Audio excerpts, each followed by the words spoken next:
Bryan and Brian, 11 of 39.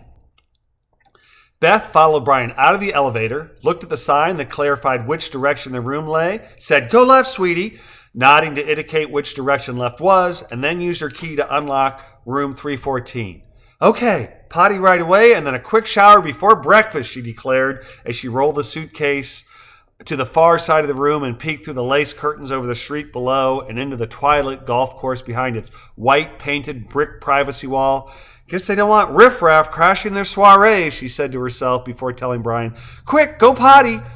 "I go potty," her son confirmed, leaving the small suitcase in the middle of the tiny hall that allowed access to the room, kicking off his shoes, pants, and underwear, walking into the bathroom, and climbing up the porcelain convenience. Elizabeth followed her son's example as she shed her own clothes, but rather than letting them lie where they may, she threw them into a far corner of the room, picked up Brian's things, noted that his pull-ups were dry before dropping them in the waste can, placed both pairs of shoes in the closet, and then rolled the small suitcase next to the large one before entering the bathroom. "Hey, lovey," she declared, "you stayed dry. Great job." "I stayed dry," Brian acknowledged, nodding solemnly before adding, "I big boy." He followed up his brief summation concerning his essence by declaring, "I done now," as he removed his fingers from his downward thrust penis. "You are a big boy. Let me use the potty too," she added, using the john and then turning on the hot water in the shower. "Okay, let's get clean, Mr. Velveteen."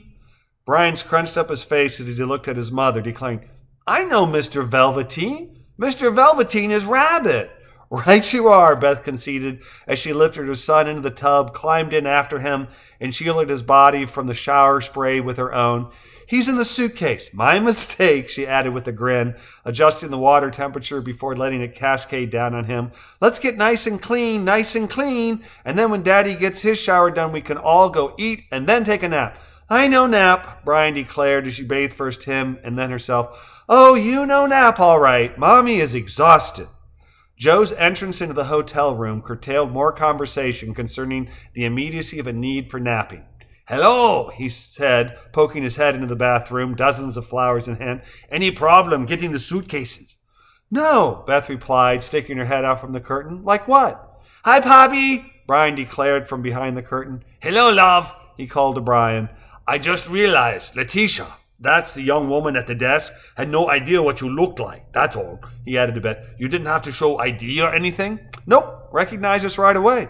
Even called Brian by name." "Really?" Joe asked. "Don't remember giving Brian's name, just ours." "I probably put it on the reservation when I booked." "Yeah," Joe said, bobbing his head. "That could be." "Did you talk to her when you came back in?" Beth asked, turning the water off and pulling back the shower curtain. "No," Joe replied, shaking his head. "She was talking to an older couple about taking a bus to that beach we talked about. The one with the macabre name. What's it called? Something de los Muertos."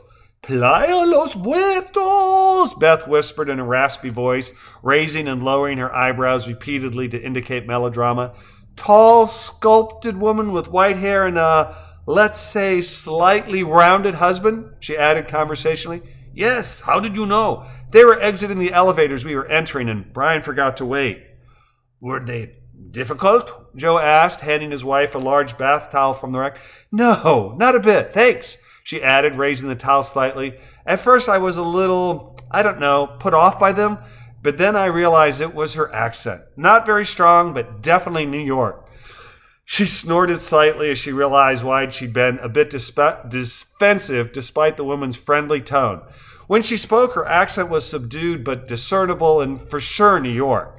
Beth shuddered for effect. That accent just elicits a small, pit-of-the-stomach flip-flop whenever I hear it. Guess it's an enduring holdover from all those years of having to deal with condescending New Yorkers vacationing in Maine. "Ah, I'm sorry. Perhaps when you brush your teeth, the taste will go away," he said with a smirk.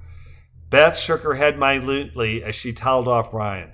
"Har, har. Oh, hey, I didn't get toothbrushes or deodorant out. They're in the small bag. Would you grab them, please?" "Certainly," Joe said, delivering his response with a grin and a wink before turning to go. "Oh, and Brian's rabbit. Mr. Velveteen should be in the same suitcase." "I will," Joe assured with a wave as he made his way over to the suitcases. Mr. Velveteen, Brian declared.